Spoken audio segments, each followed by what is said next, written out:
ng bayan, maasahan anumang panahon. Magandang gabi po sa ating lahat. Narito ang update sa lagi ng panahon ngayong araw ng Biyernes, May 3, 2024 hanggang bukas araw ng Sabado, May 4, 2024. Ngayong gabi ay magpapatuloy na iiral ang easterlies sa ating buong bansa. Magdadala ito ng maalinsangang pakiramdam at panahon kahit ngayong gabi.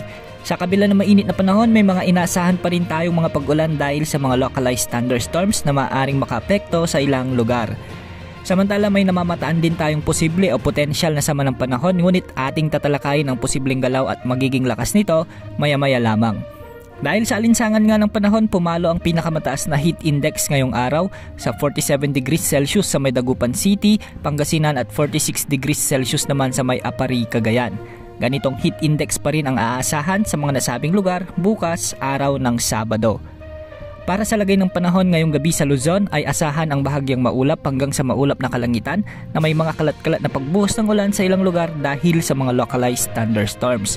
Sa Visayas at Mindanao ay malinis din ang mga kalangitan, ngunit may mga panandaliang pag-ulan lamang sa bahagi ng Bohol, Negros, Leyte at Northern Mindanao. Samantala na ibalita ng Pag-asa noong mga nakaraang araw na ngayong buwan ng Mayo ay posible na may mabuong bagyo at posibleng pumasok sa ating bansa. Kung sakali mang maglandfall ito, posible nitong daanan ang Visayas regions at tatawid ng Southern Luzon. Posible ring lumihis ito sa kabilang dako. Ngayon nga ay may namamataan tayong isang potensyal na sama ng panahon na posibleng mabuo sa karagatang Pasipiko at posibleng lumapit sa ating bansa sa mga susunod na araw. Ayon sa wind outlook o wind simulation mula sa GFS model, posibleng mabuo ang sama ng panahon sa may silangan ng Mindanao na nakapaloob sa isa pang weather system.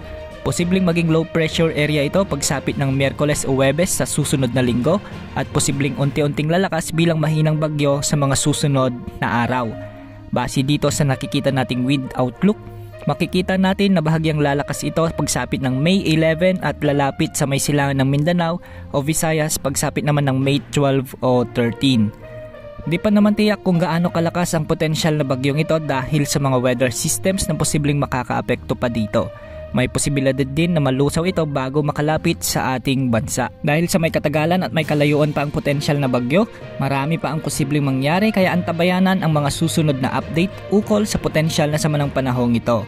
Sa ngayon wala namang nakataas na gale warning sa anumang karagatang sakop ng ating bansa kaya malaya ang ating mga mangingisda at mga may sasakyang pandagat na makakapamalaot sa ating mga karagatan. Yan ang update sa lagi ng ating panahon.